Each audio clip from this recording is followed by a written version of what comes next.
margin like PFMs show. So that's why it's a very nice restoration. And I've come to find over the years that it's never been a problem. It doesn't have that graying type effect like a PFM would show along a margin.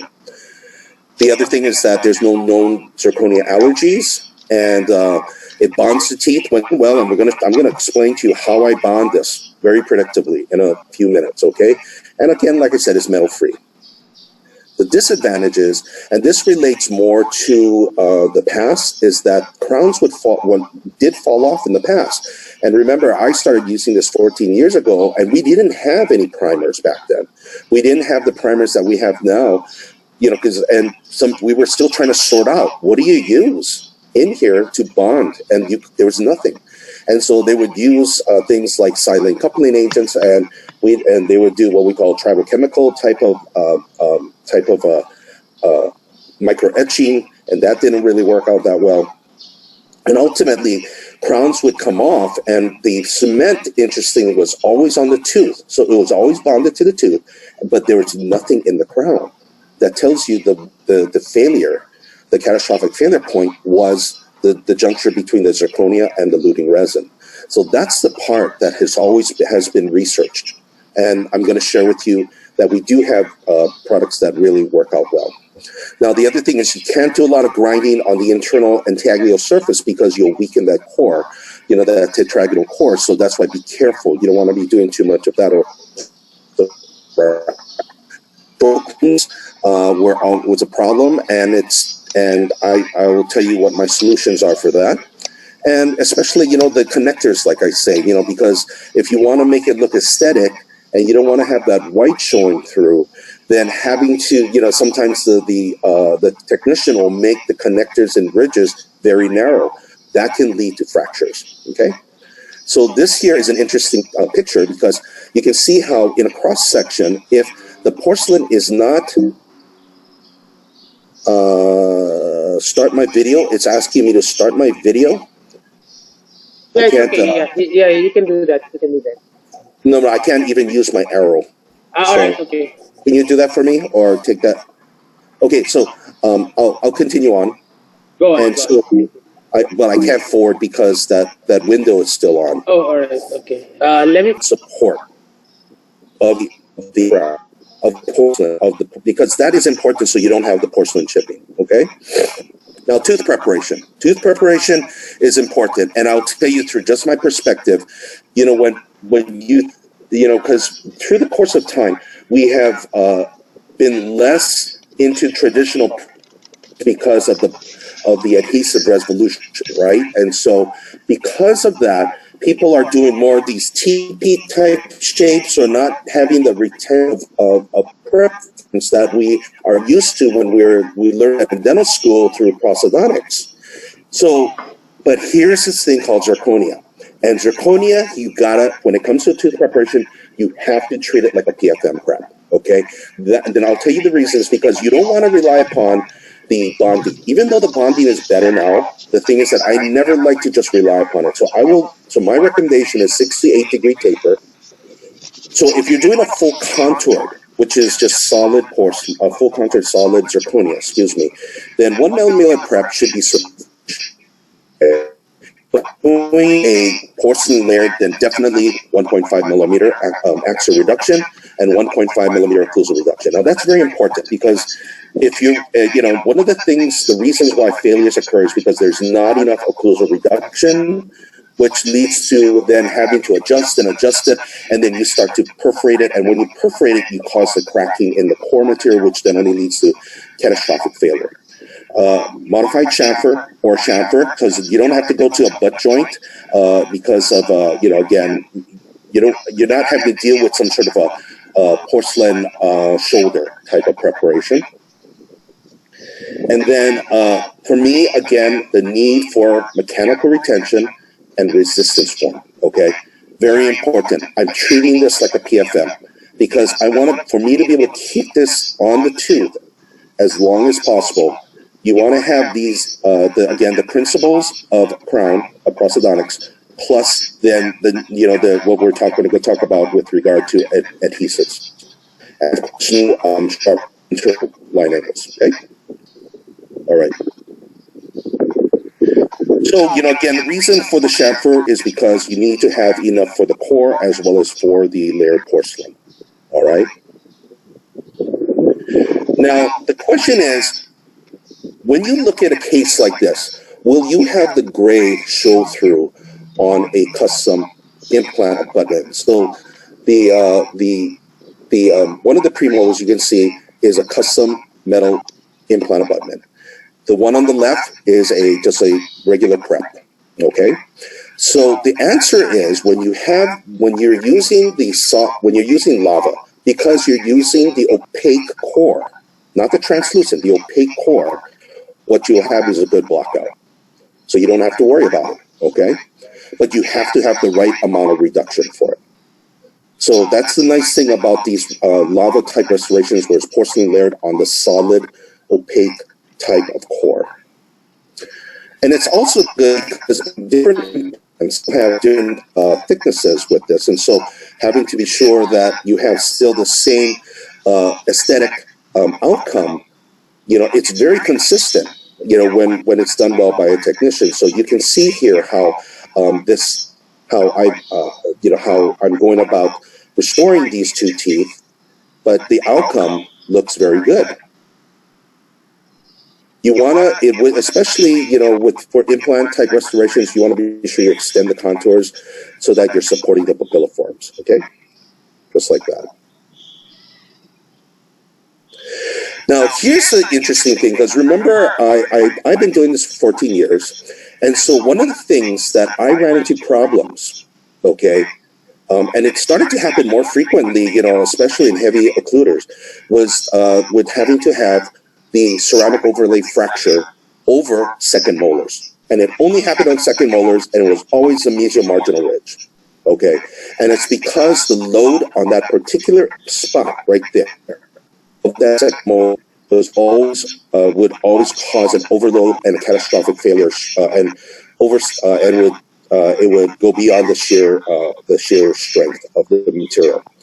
And so that is why I went for second molars to use it just with solid zirconia. Okay, so the first molar I will use the lava restoration, and then premolars I generally, again, it all depends on what I have. If I need to strengthen a premolar, then I'm going to use a lava restoration. But other than that, if it's like this onlay that you see on number 12 here, the premolar, first premolar, then I'm going to use a feldspathic, or you could use an Emax with that. But definitely the second molars stick with a solid full contour zirconia. And so with heavy occluders, heavy bruxers, heavy clinchers, all of these, you want to stick with a solid full contour zirconia. So you can see these two molars here. The two molars are full contour zirconia. The two premolar are okay.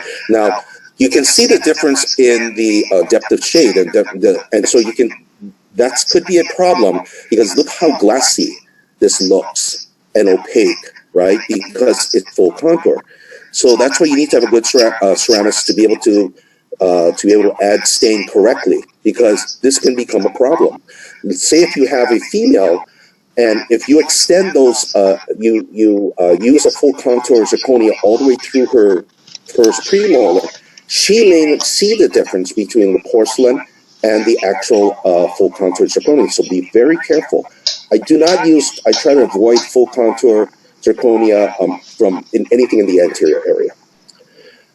Use progressive materials and continue to pursue state-of-the-art concepts and techniques. And I think that's one of the great things that Pyatt does, is that you folks are really embracing technology. So this is something that is important to help solve our problems for our patient. So let's get into preparation of the actual crown itself. So we will done about preparation of the tooth. Now let's talk about preparation of the crown. So before you place the crown in the mouth, it's very important that you do this. So for anyone who's fallen asleep, this is a time to wake up, okay? Because you need to be sure, before you try this zirconia crown in the mouth, you need to micro-etch it, and you need to put the Z-Prime primer on it. Because once it's contaminated by saliva, you cannot bond to it. the salivary proteins will create a contaminant on the surface, and no matter what you do, it'll fall off, okay? So very important, when you take it out of the box, your restoration out of the box, be sure you have your assistant or you go and sandblast it, put the Z prime on it, 2 coats, and then just let it sit there, okay? And then try it in the mouth. Okay, we're not used to doing that. I know that because it was kind of counterintuitive for me. I usually like putting the primer after I try out things.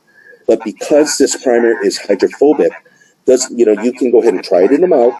It's going to repel any saliva contaminants. You can wash it and rinse it, and it'll repel that as well because it's hydrophobic. And then you prepare, so preparation of the crown with Z prime. So what is this? This is not a silane coupling agent, okay? So in the past, like I said, we were trying to use different types of primers. Silane coupling agents do not work because zirconia is silica-free. There is no silica. So this polycrystalline, tetragonal polycrystalline structure does not have any silica. That's why silane coupling would not work, okay? Now, the other thing is do not put any sort of etchant on it because it'll contaminate the surface too. So if you put anything like hydrofluoric acid, or if you put even phosphoric acid, that'll cause a contamination. Obviously, the saliva is going to cause contamination, so don't use any of that. Things that we use with ceramic, you don't want to use with zirconia. So remember, micro etch, put the Z prime on. It contains MDP adhesive. This is a key point to adhesives, what we know when we're dealing with zirconia, containing MDP. It increases the bond strength, not just for zirconia. You can put this in an alumina type of crown or a metal gold crown and then increase the bond strength with Z prime, okay? So that's why this is a multi-purpose type of primer. And then you can use any sort of light cure or dual cure resin, and it just enhances the bond strength. It's a single bottle. And so all you do is put just 2 coats on it and let it sit. I let it sit for about 5 minutes, personally. Here's a study that was done. And you can see silane primer to zirconia. Look at how low the megapascal strengths are on this. Very low.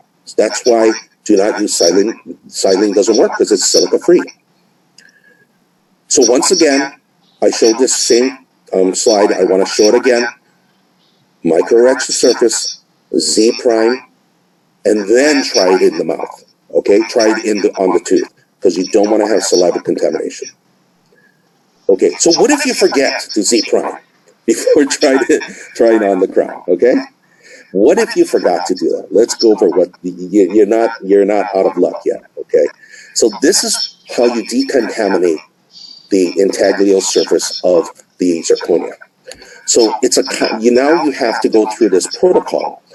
It's using Zirclean. Zirclean's a new product from Bisco. It literally came out last year, okay, because we knew that saliva was contaminating this and causing this problem. So that's why they developed this product. And so, I think Ivoclar Vivaden has a product too, and I think it's called something clean. Something, I forgot. Something, but Ivoclean, thank you. Ivoclean will do the same thing, okay? So Ivoclean will do the same thing. But you place this gel on for 5 minutes, and it removes phosphates and saliva protein contamination. You rinse and dry with oil-free air. Now, remember, anything with oils will contaminate and not allow you to bond. So if you have a compressor, an old compressor that's an oil-type compressor, you may want to start changing it to the more modern oil-free compressors, okay? Because anything with oil will contaminate and you won't be able to bond. So that's a source of problem that people have run into as well. Then after you dry it, then you micro etch, just like we talked about, and then you apply the Z prime for 5 minutes. So if you contaminate with saliva, you go through this protocol and you'll be fine. So for regular crowns, cementation, we're going to now talk about how we cement this on. I clean off the surface of the tooth with pumice, and I disinfect it with a chlorhexidine gluconate. And so it's not with Paradex, okay? This is a particular product called Cavity Cleanser. And so I will go ahead and do a cut and swab it, and then I'll cut and swab it with Microprime G. I love this product, Microprime G from Zest Dental. G stands for glutaraldehyde or gluma. So basically it's gluma, but it's in a much more cheaper form. Okay, so it's a lot less expensive than getting gluma. So find Microprime G. I use this on all teeth all the time before I bond. And I will tell you, I think it's one of the keys to reduce sensitivity. I was just interviewed by Dental Products Report, and they asked me what my protocol was for post-op sensitivity to reduce it. And one of the keys that I told them was using Microprime G. Okay. And then you can place in a regular crown something like Theracem or an RMGI cement. Now, RMGI cement, it would be something like Fujicem 2. Now, the difference between the two is that Theracem has an adhesive built into it. Okay, it's MDP, the same product as what's in Z Prime Plus. RMGI does not have MDP, but it is resin modified, so it can still bond to the primer, but it's not going to be as strong.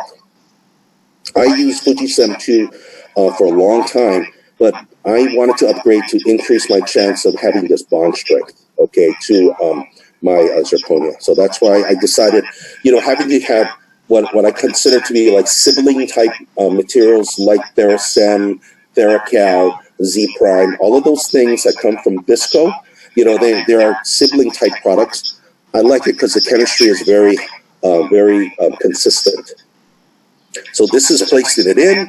I'm going to put constant pressure for 15 seconds.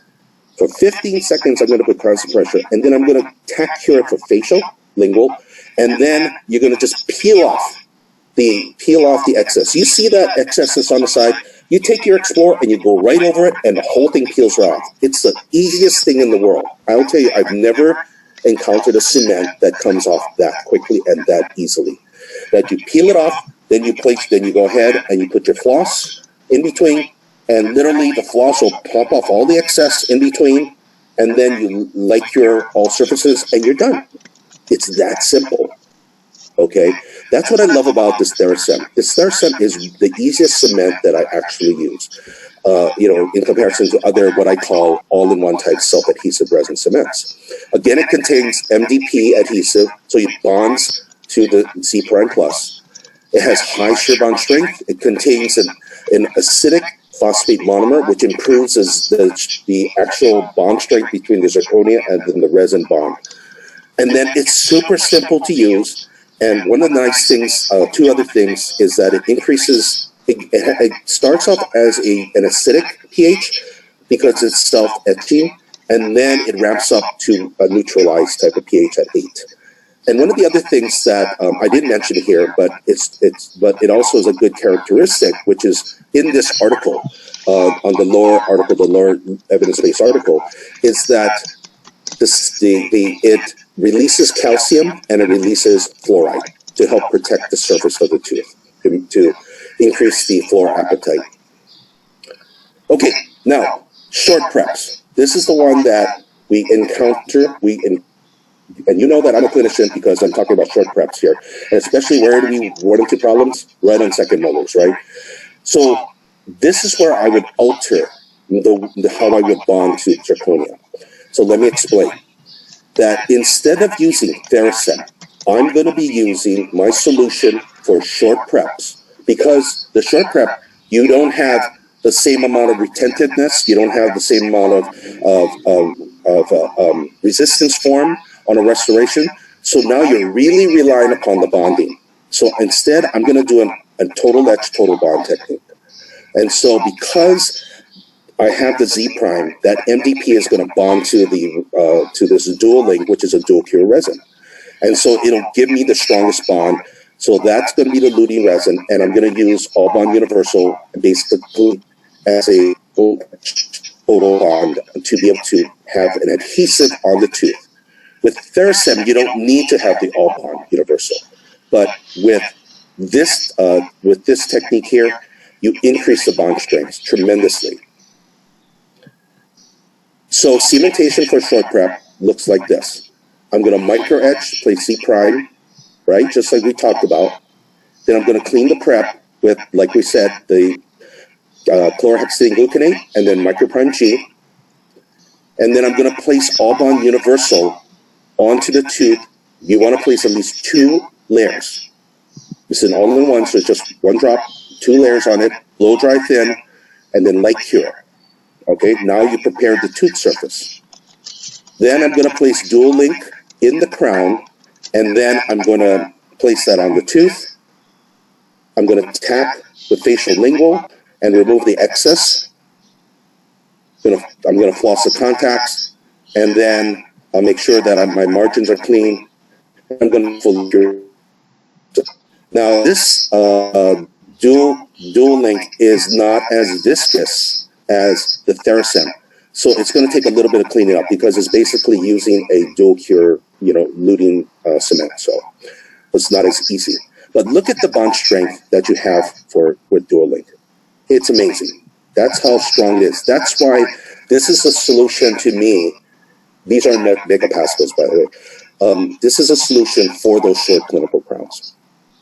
Then, obviously, we want to be sure for long-term success, you want to be sure you're looking at centric, lateral excursion, protrusive movement, to show you have a balanced occlusion. And finally, problems with zirconia. One of the problems is you need to know who's manufacturing this.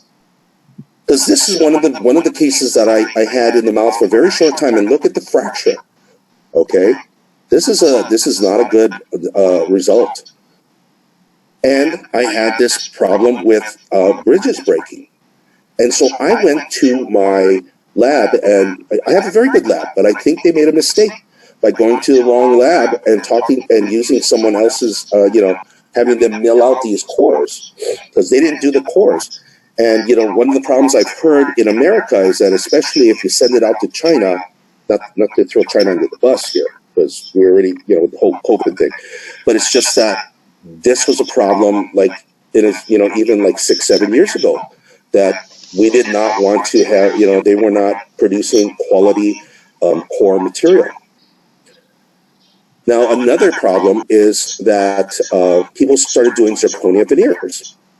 Now, zirconia veneers are, I don't know why, people started doing this, because to me,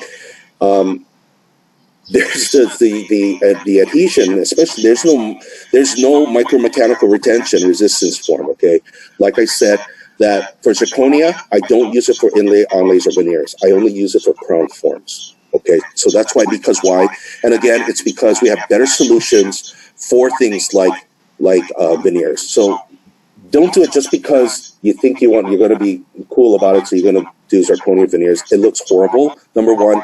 And these veneers fell off 2 weeks after it was placed by another clinician. So it wasn't placed by me.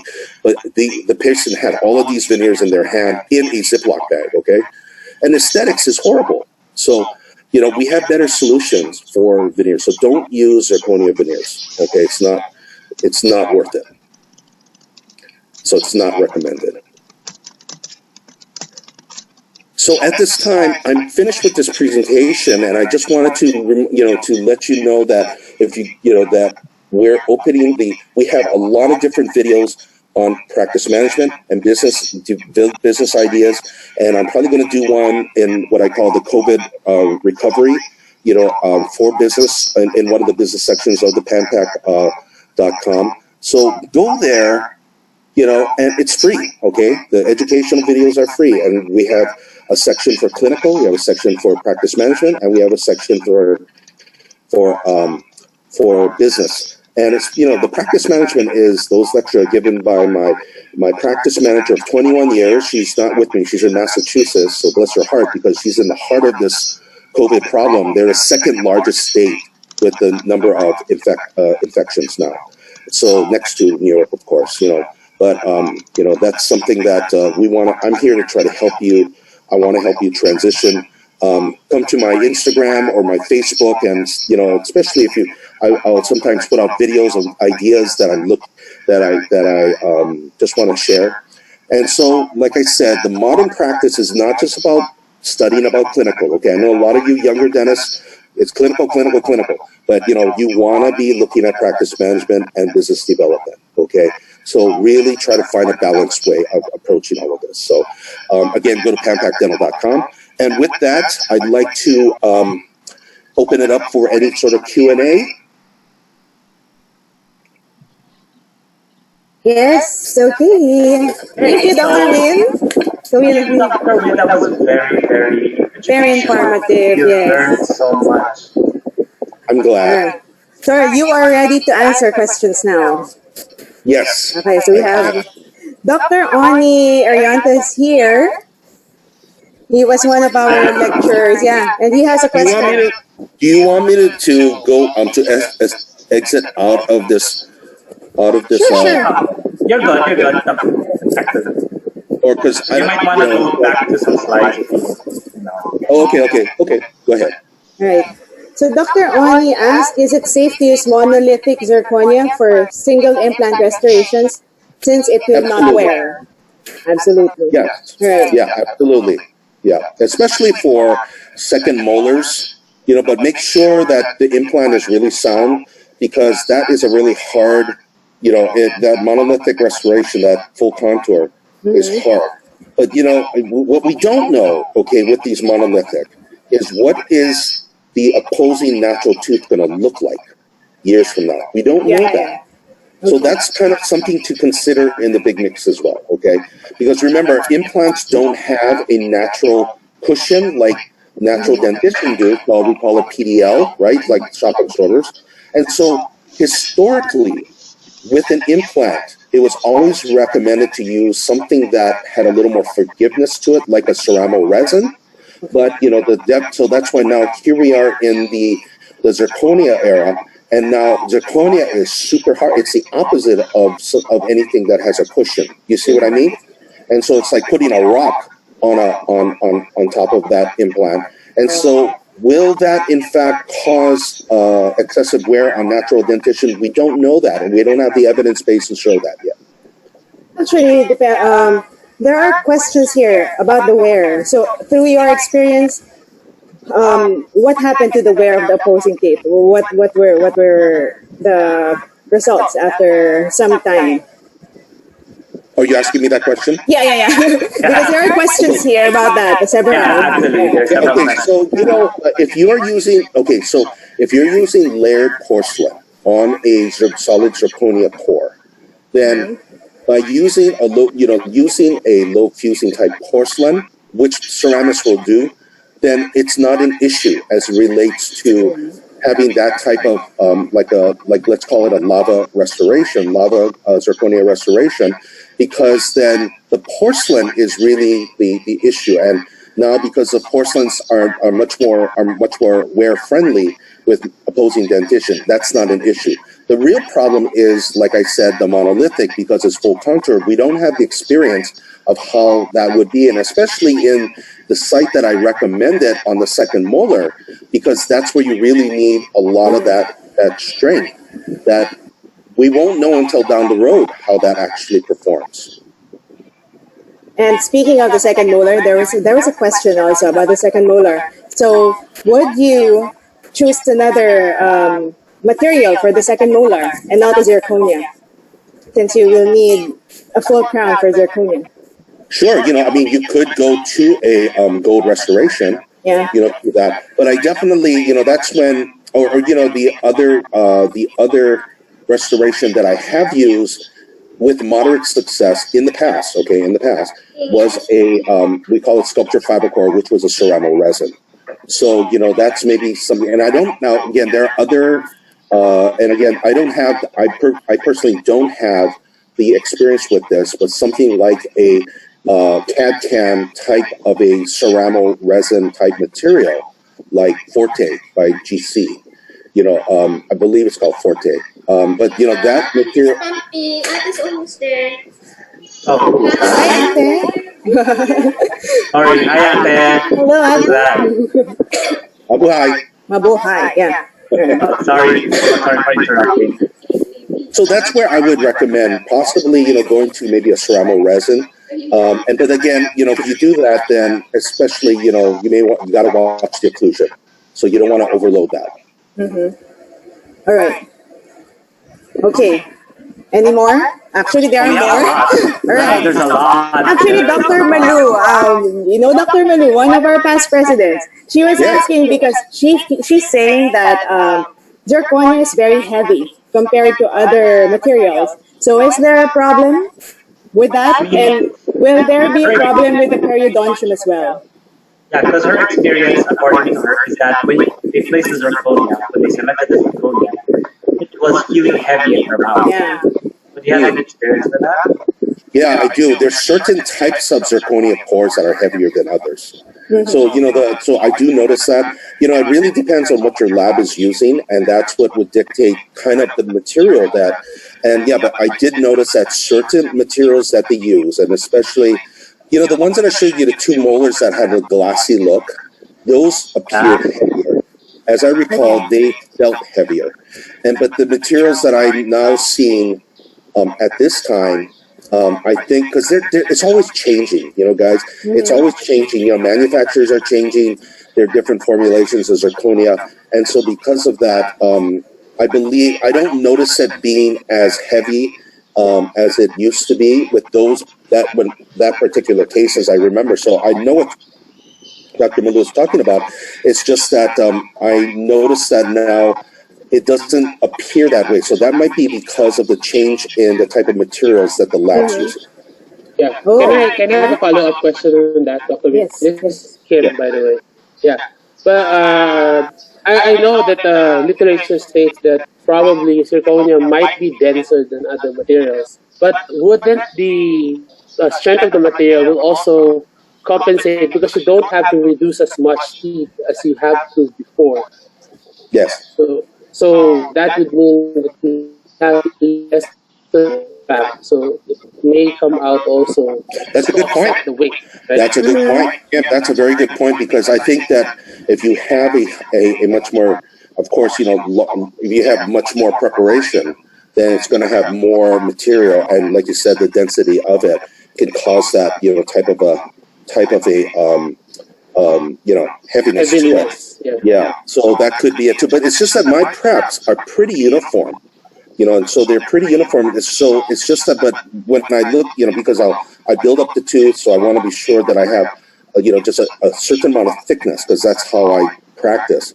But the thing is that I did notice that in some of these cases that it was heavier because of the material, and it had that glassy look. The newer ones that I noticed, and I've got to talk more, and I got to do more research, honestly, with myself. Like I said, this is always evolving. And so, the newer types of zirconia may be overcoming that because that is something that I did first. Can I throw in another Sure, question? sure, sure. Yeah. Go Yes. ahead. So Go in the ahead. case of a long span or a roundhouse Yes. bridge, all right. What is your probably the limit on how long we can make these types of restoration, and how do you ensure the good fit of the margins, especially in this long span bridges? Yeah, and again, this was done 14 years ago, that particular case. And I have I know done, it's not. Yeah. yeah, and I'm currently working on one right now that's similar. And in fact, it's going over more preps. It has to do with a post-cancer type of patient. So it's a very unique design that I'm doing with this particular patient's case. But, definitely, I think the more preps that you have, the more the potential for accuracy issues. And, I know that also in discussion with this particular case that many years ago, the lab had a concern of the must span between the actual teeth, the abutments. But in the end, it actually, they compensated, and I don't know how they did that, but they're the ones that made the compensation. So the best way I can say is that you need to have a good seasoned technician Correct. Yeah. be able to execute something like that. And again, they were able to execute, and this was 14 years ago technology that we're executing it. So, and that was with the original 3M lava. So that was with the original ones, not with the newer versions of it. And so even back then, and this was, what I did was the impression material I use for these big cases is Impergum. So I use SP's Impergum. And so I find that to be the most accurate, and I wouldn't do any sort of digital scanning for something like this. You know, In other words, Dr. Wynn, it doesn't uh, come in one appointment that it will fit in. There will be definitely several try-ins, and we'll have to do some adjustments with no, multiple units.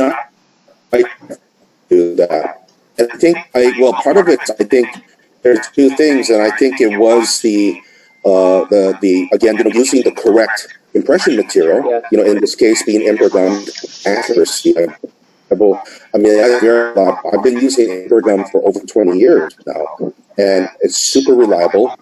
And then the second thing is the lab technicians, how they compensated, what they're doing with regard to making sure that the master models and the models that the hard models that they're using are accurate as well. Can I add to that? I mean, listen, that person was from Arkansas. So, okay, yeah, it's impossible to Arkansas. To ever come in for multiple things, but so that's why when I took the impression, I was concerned about that. But after discussion with the lab, and this is recollecting 14 years before, is that there were some moderate concerns, but then when I tried it in, it went on just like that. So, but I multiple preps. You're trying to splint it all and over the actual arch form, then that increases the accuracy issues. As you saw, the splitted 6 anterior teeth, though, that was 10 years ago, and that worked out really well, and it's still in the patient's mouth. I still see her, and so that worked out really well, and in terms of accuracy. Can I comment? Yes, I'd like to comment on that case as well. It's very, very difficult to get that proper parallelism in terms of tooth preparation. I was very amazed and very well, the expertise of Dr. Wynn Okuda. That's not easy. Remember, you can do four or maybe 6. You have 3 or 4 abutments alone and making a bridge work. Wow, that's really amazing. That's not easy to do. Operations design is good. Thank you for that very kind comment. I think, one of the things, if you're doing like these comprehensive cases, make sure you use a palatal mirror. I use a palatal mirror, and I'm looking to see that I be sure I have good, line of draw. That's the real critical thing. And if you don't have it, okay, it doesn't mean that's a busted case. What the lab will need to do is create some reduction copings. And, if it's like they can go ahead and create some reduction copings, and they can help out from their side to help to be able to be sure you have that path of insertion as well. So, so that's something to consider. I know that the people might be saying, well, what's a reduction coping? That's something for maybe a future lecture. But definitely that's something that I think has saved a lot of cases, for people in general, right? Kim, you know what I'm talking about doing prosthetics, that it really, having reduction copings helps you from having to go back and retake impressions.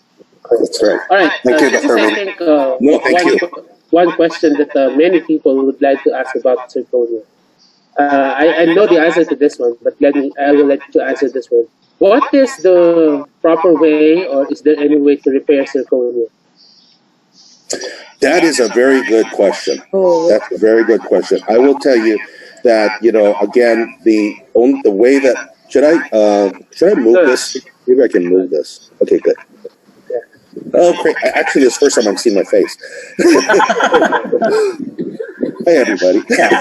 So, I will tell you that, again, using that's one thing that they're actually in development with right now. That's is something to be used as a protocol for repair. Because, with the new revolution of different materials, new sets of problems in the maintenance of them. And that is something that has always been a discussion, with KOLs. And so when we have our KOL conferences, then those are things that we talk about. Some people have some solutions, but, it's all hit or miss, and so I've heard, again, making sure micro etch and then Z prime, putting some sort of an actual primer that's for zirconia. So like say, for instance, if you have to do an opening for a endodontic procedure on a crown that's already a zirconia full counter zirconia that exists.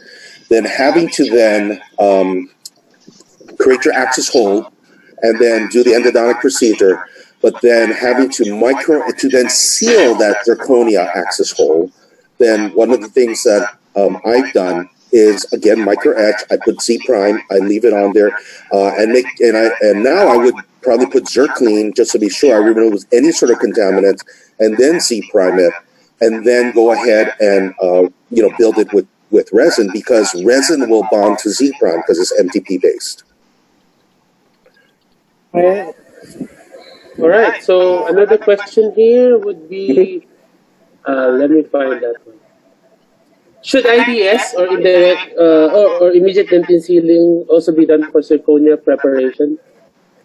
Well, okay. I'm not an IDS type of user, so I can't really answer that question. I will tell you this though. I don't think it's absolutely necessary to do it. I think that because I have not done IDS through my career, and I've come to find that I have a lot of great long-standing restorations that have lasted a long time, and have saved a lot of pulpal tissue along the way, through the protocols I do, especially with buildups. So I use for your guys' purposes, I use RMGI buildups. So I like using Fuji 12C, and because it really because the chemistry of that, it allows for desensitizing and making sure that you protect the pulpal tissue, but also it helps to sedate the pulp. That's what I come to find. And so I'm not an IDS user. So sorry, I can't really answer that question. All right. Okay. Another question about bonding. Yes. When do you want your crowns or bridges to have the maximum bond strength? Or do you always advocate bonded zirconia? Wait, say that one more time. So, say that one more time. When do you want to have all your zirconia with the highest bond strength? Or when do you advocate having bonded zirconia? Because you can bond or lute zirconia, which is two different, that means two different things, right? Just right. So, this one. right. When do you want to do those things? Especially, I want to have full bonding if you're working with a weak tooth. Like say if you have a lot of buildup material, if you have a tooth that it has had a previous root canal and a post and a big buildup, then I want to be sure I have maximum seal, and maximum bonding strength, to go up to the 40 megapascals perhaps, and so that's when I would use the total etch total bond technique, and then use a resin dual cure resin type of luting cement. So I would use an adhesive, like whether it's you folks know that I also use Albon 3, Albon Universal. These are things that I personally use. So all the products that I talk about, this is what I do in my clinic, day in and day out. So these are products that I've been monitoring, watching, and I use these materials because they have been successful in my hands. So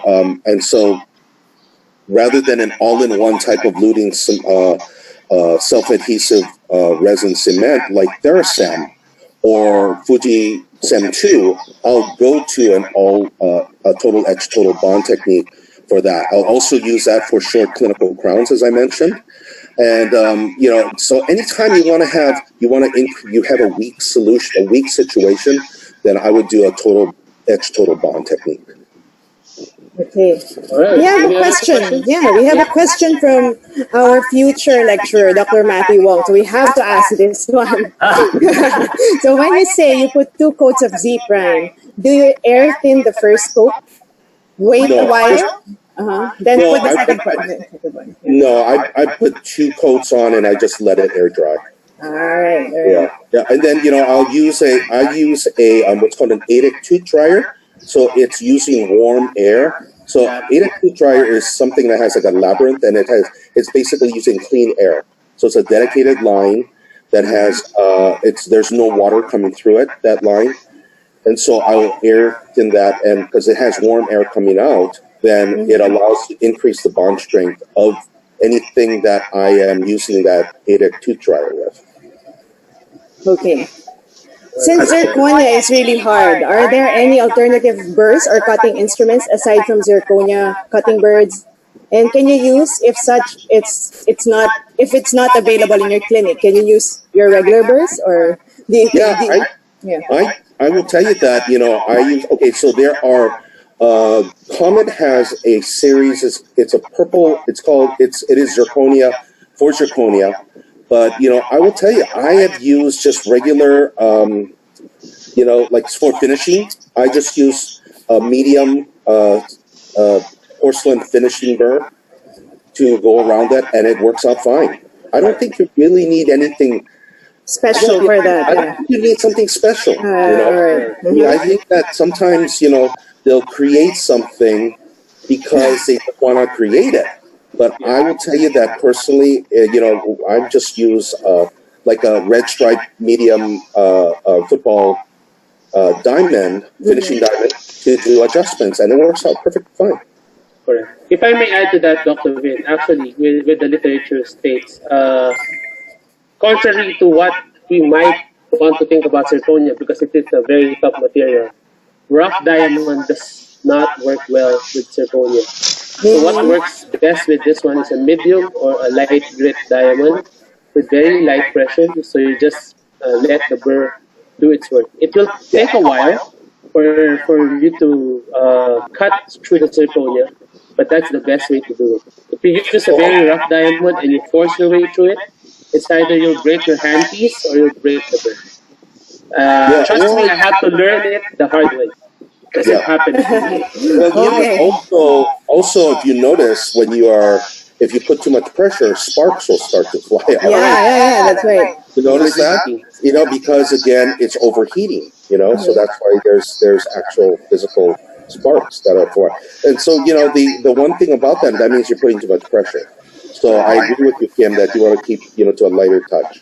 Yeah. This one, just a follow-up. When you adjust the zirconia, what is your polishing protocol? My polishing Just protocol? the occlusion of the zirconia. What's the polishing protocol?